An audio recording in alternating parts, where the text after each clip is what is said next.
Ooh, people just love to be negative. Oh yeah, people complain and nag. I understand that. But there's one thing I want to make you aware of. Negativity cuts your energy. It not only cuts your energy, but it cuts the energy of everybody around you. So I think by now, if you've taken any time on my blog, you have heard me talk about the power of positive thoughts. So it's a given. It's a really good thing. But how do you deal with a naysayer? And what is a naysayer? A naysayer is someone who is perpetually negative. They're like, no. I mean, that's never going to work. Oh, I can't. No, you know why that's not going to work? Blah, blah, blah, blah, blah. Naysayer, saying no all the time.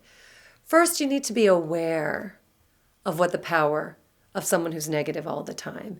It's literally an individual who loves putting up roadblocks, one after another, but chances are they're not even aware of it.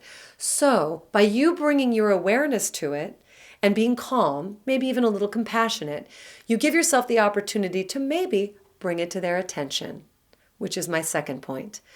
Make somebody aware that they're perhaps being more of an obstacle than an opening for possibility. So by voicing your awareness and letting them know that, hey, you know what? I hear your concerns, but listen, we need to really look for a solution in this case instead of just knowing that you don't like it. Like, we've registered your concerns, but let's try to look for suggestions and opportunities to come up with a solution.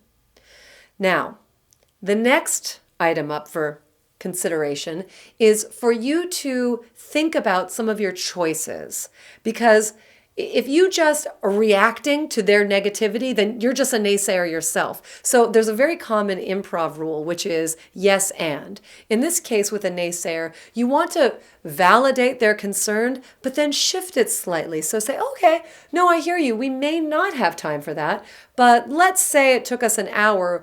Would we perhaps have time to do this piece of what I was suggesting?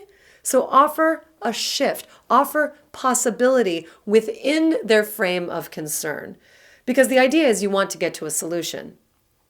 Now, with a naysayer, you also reserve the right to walk away. Now, this is a very important point, because there is a temptation for you to be right. It's frustrating to hear no all the time. It's frustrating to be like, here they go again. Here they go again. They're just going to shoot down every idea that I have.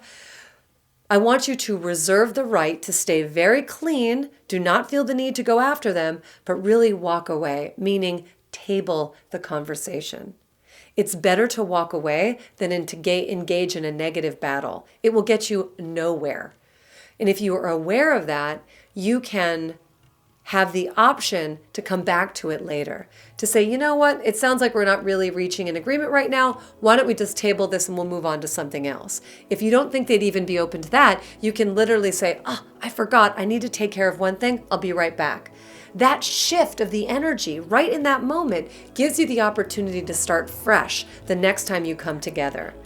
These are little strategies of how to deal with someone who's a typical naysayer, to get them to shift their energy a little bit, to open up to some new experiences. But you are the one who's in control here. They're just kind of operating on negative autopilot. Try those shifts and see how the dynamic changes. And in the comments below, if you can offer your suggestions of how to deal with the naysayer in your life, we'd love to hear it. Have a great day.